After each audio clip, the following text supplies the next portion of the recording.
I was a complete and utter innocent. The only child of a very, very, very devout Catholic mum and dad. Leslie Turner was 12 when he first arrived at St Aidan's Roman Catholic Grammar School in Sunderland. It was 1961. Very, very soon after I started, that was when the abuse started. I was actually a very small child. I was only just over 5 feet tall then, very, very slight. His form teacher, Brother Williams, would call boys up to stand next to him behind his desk and read aloud. Les says Brother Williams then put his hand up the leg of their shorts. Whilst you were trying so hard to concentrate, then he would start massaging your penis or your testicles. And ironically, if you made a mistake or hesitated because of what he was doing, he used to pinch you or twist. If you weren't immediately called up, you were sitting there thinking, am I going to be next? Is it me next? And ironically, you'd be sitting there saying a Hail Mary, hoping that the prayer would mean that you weren't the next one to be called out. How often did this happen? It was just something that was so frequent, so common, it was sort of what we expected to happen. It was normal? It was normal, yes. One day, Les says he was called into the office of the headmaster, Brother OBrien, who said he was worried Les had been having sinful thoughts. I need to check that you are still a good boy. And I remember saying, I am a good boy, Reverend Brother, and getting a bit anxious that he would think that I wasn't a good boy. And he said, I want you to take down your trousers and swing your legs up onto the settee. And I did what I was told.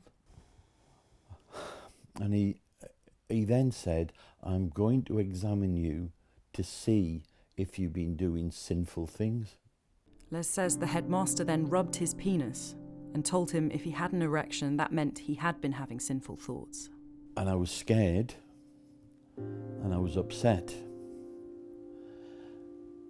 And I felt I was letting him down and my mum down and myself down. And there was all these conflicting emotions and feelings about enjoying it but not enjoying it, and this shouldn't be happening, I shouldn't be enjoying this. But I still didn't think he was doing anything wrong. He was called into the headmaster's office at least 4 times until Brother OBrien was transferred to another school.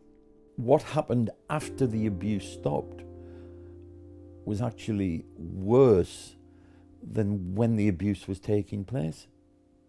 Shame, guilt.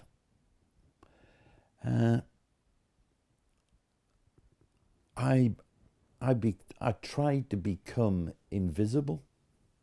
Never occurred to me to tell anybody. When the head teacher's been abusing you, who do you tell? Put it into a cupboard in my head and I shut the cupboard door. It was 50 years until Les went to the police. By that time, both of the men he says abused him were long dead. He's had constant nightmares and flashbacks and has been diagnosed with PTSD. The Irish Christian Brothers, the Catholic order who used to run the school, have paid him £17,000 in compensation, but not admitted liability. I stopped going to church. You lost your faith? Lost my faith. Yeah. You see how the church in Boston tried to sweep things under the carpet, and you read about cases in this country and other parts of the world. I lost my faith. Yeah. Why are you speaking out now? A big part of it would be to try and encourage other victims of abuse to come forward.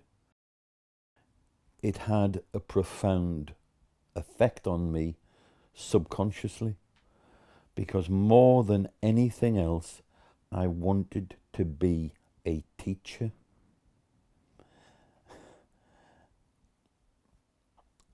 And I find this very hard to explain to anyone. And you might think I'm completely and utterly mad for wanting to do this. I wanted to teach in Catholic schools. I wanted to be a teacher. I wanted to teach in Catholic schools. But I wanted to be a teacher who did things differently. Who treated their pupils with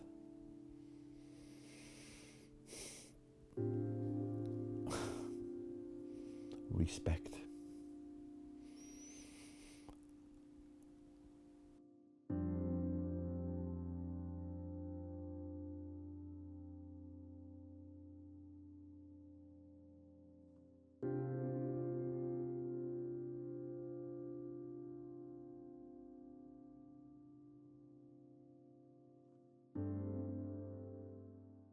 Did I give someone permission to touch me? Did I give someone permission to do that to me? No, I didn't. And also, I'm a child, so I don't understand what is happening to me until I'm an adult and I reflect.